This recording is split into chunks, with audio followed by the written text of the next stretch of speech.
Hi guys, it's me Mackenzie.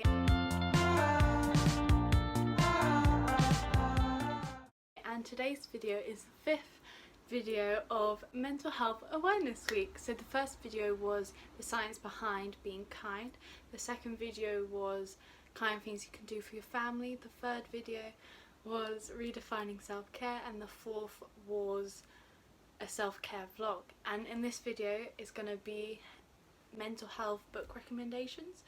So I've actually already filmed this video today. I already edited it and then it got deleted, so I'm gonna try and redo it.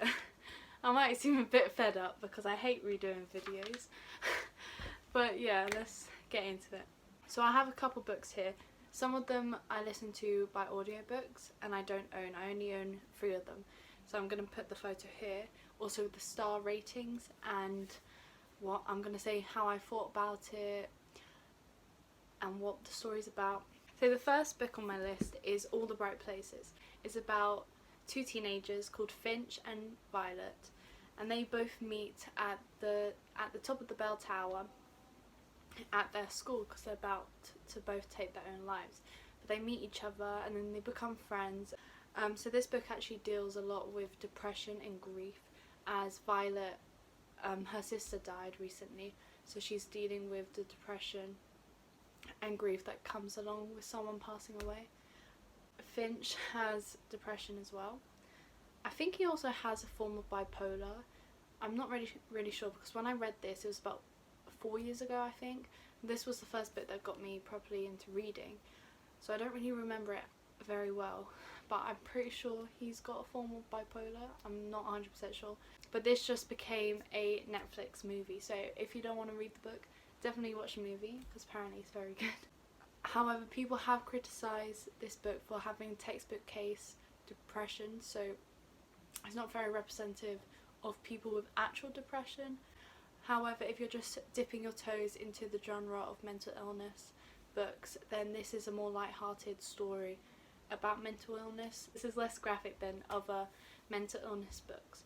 Some people have also criticised this book for romanticising mental illness, and I can definitely see where they're coming from, because this book is surrounded by these 2 people with depression falling in love, so obviously it's going to be about romance and kind of glamorising depression. So overall I gave this book 4 stars. So the next book I'm recommending is Finding Audrey. So this is about a girl who has social anxiety and depression. So she is terrified of leaving her house, and she always wears really dark sunglasses, so she doesn't really need to talk to anyone or interact with anyone until she meets her brother's friend, and she kind of has to face her mental illness, kind of overcome it and become more confident in herself again. So this has gotten 3 stars on Goodreads, and yeah, it's quite a short book and it's also targeted to a younger audience. The next book I'm recommending is Dear Evan Hansen. So Dear Evan Hansen was first a musical on Broadway / West End. It's on West End now. Yay! The soundtrack is amazing, so even if you just listen to the soundtrack, please do. It's so good. It's about a boy called Evan, and he goes to high school, and the story kind of starts with a boy in his class committing suicide, but Evan fancies the boy's sister, so he starts writing letters to the boy's family about how they used to be friends when they weren't actually friends, so he's kind of lying about it. It says on the blurb, Evan convinces himself he's doing the right thing until everything starts to go wrong. So it's basically about how your actions have consequences and how everything unravels from one problem to the other. This book got 4 stars on Goodreads. Okay, so all the books after this are going to be audiobooks, so I'll just put it here as well. So the next book is Every Day, and this is by David Levithan. I love this book. This book is one of my favourite. I love it so much. So there is a trigger warning for addiction and suicide. The book is about like a spirit called A, and he possesses a different body every day and he can't control it. So he's just living his life, going along each person's life until he lands in the body of a boy who has a girlfriend, and he falls in love with the boy's girlfriend. The reason why there is such graphic content about mental illness in this book is because in the lives that he possesses, there are some people that are dealing with addiction, and he talks about it very graphically, which I think is quite interesting because there's not really any books that I've read about addiction that is so graphic, like addiction in teenagers as well. There's also suicide, because he possessed someone's body that was going to commit suicide one day. Obviously people with depression, and it's quite a good book because you get to see how every like kind of mental illness lives their day, and because he's possessing that person's body, he's kind of talking about it in a new way, like he's never really experienced it before, so it kind of makes you as a reader understand the mental illness more, as if you're just learning about it.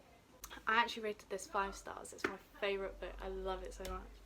So the next book I'm recommending is Made You Up. The cover is so pretty, just look at that cover. So this book talks about schizophrenia, so the main character has schizophrenia. I listened to this on audiobook and it was so confusing. Like, you couldn't really tell what was real and what wasn't. So I guess that makes it pretty good because it's a book about schizophrenia, so people don't really know the difference between reality and like what's made up in their mind because of their delusions and visions. So they don't really know what's real. So it's kind of like the line between reality and non-reality is kind of blurred. And as a reader you can feel the struggle of that as well. However, people have been criticising this, saying that it is a textbook case and it's not realistic, as the author herself is not actually schizophrenic, I believe, which is problematic because you can't really write something about someone with like a mental illness when you've never experienced it. Also, it romanticises schizophrenia heavily because it kind of starts with the girl young and she imagines this boy, and then, well, she imagines it but she doesn't know if it was real or not, and it's about her seeing him again in the future and not knowing if he was real, if he's real or if he's just made up in her head. So again, it's about a romance, but it's a YA contemporary book. You kind of expect a romance to be in every single YA book. However, this is heavily based on a romance, so people don't like it because it's about mental illness. I gave this book 3 stars because, as I said, it was quite confusing. Sometimes in a good way, sometimes... Fucking hell.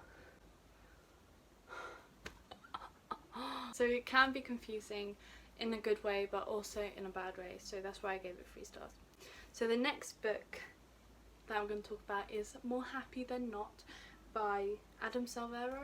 I gave this 4 stars. It's a quite new idea and it's very fresh. There is a trigger warning for suicide as well in this book.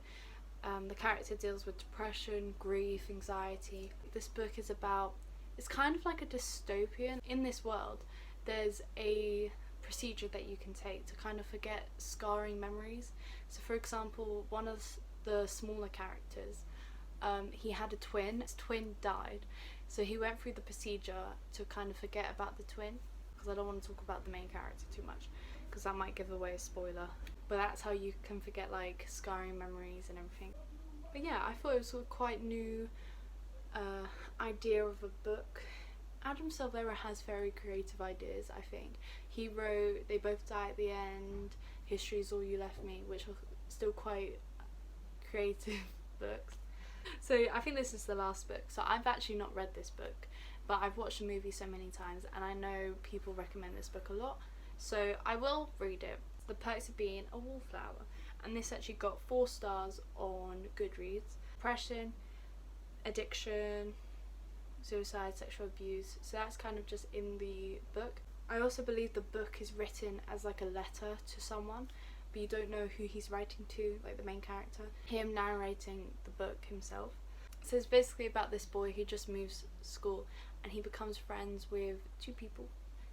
What do they say? The slut and the falcon, I think. I think that's one of the quotes. Yeah, and then he starts to go to parties.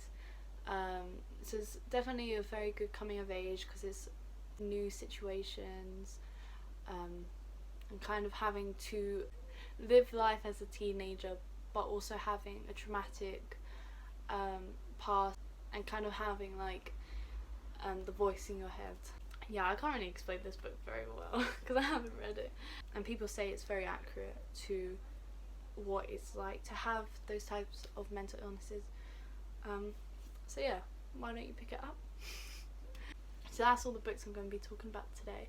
Maybe I'll do a video about like characters that have mental illnesses that aren't the focus of the books. So for example, like Katniss Everdeen from The Hunger Games. The Hunger Games itself isn't a mental illness book, but her as a character has like PTSD. So maybe I'll do a video like that. But yeah, thank you for watching, guys. All the books I talked about will be linked down below, maybe some of the audiobooks as well. But yeah, thank you for watching, guys. See you in my next video. Bye! Dancing in the moonlight.